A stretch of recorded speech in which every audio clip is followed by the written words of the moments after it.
Rockwell International B-1B Lancer strategic bomber and the Russian Tu-160 Blackjack look visually similar and even share some overlap in their mission sets. However, the two aircraft are quite different.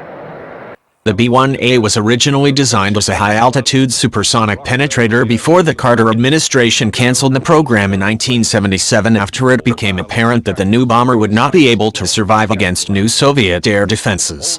Instead, the Carter Administration emphasized ballistic missiles and authorized the development of what would eventually become the Northrop Grumman B-2A Spirit stealth bomber. However, the development of the stealth bomber was not made public and would remain classified for years to come. President Ronald Reagan resurrected the supersonic bomber as the B-1B. Instead of penetrating at high altitude, the new B-1B would be optimized for low-altitude penetration using a combination of speed, terrain masking and reduced radar cross-section. However, the trade-off was that the B-1B sacrificed high-altitude, high-speed performance as a result.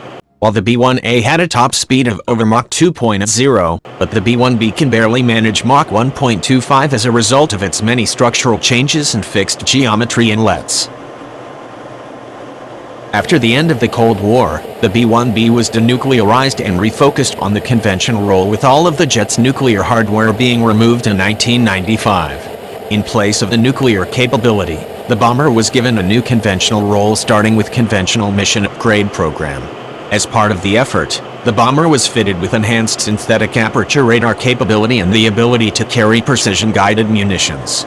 In the intervening years since September 11, 2001, the bomber has been upgraded with new sensors like the Sniper XR targeting pod and data links to better enable the jet to perform missions for America's counterinsurgency wars in Iraq and Afghanistan.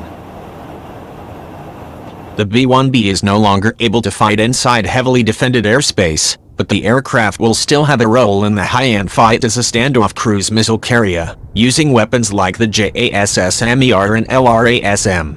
Ironically, that means that during a high-end fight it will have a role similar to the Russian Tu-160.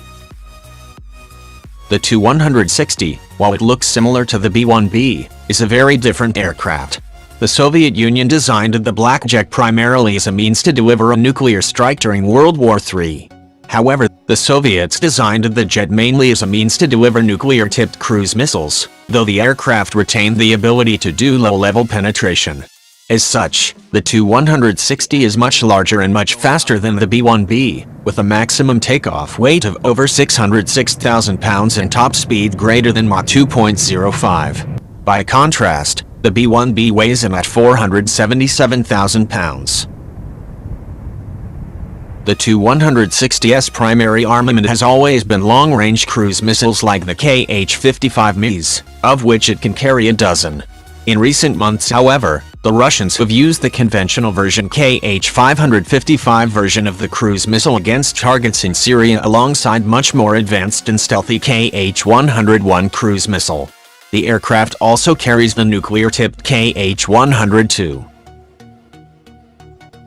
In the near future, the Russians hope to restart production of the much-improved Tu-160M2 version of the Blackjack.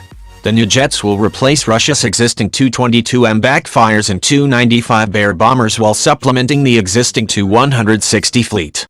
The improved aircraft will as a stopgap until Russia can complete development of the new PAC-DA stealth bomber. So, in fact, it's not a question if the B-1B or Tu-160 is better. Different planes have different roles and missions.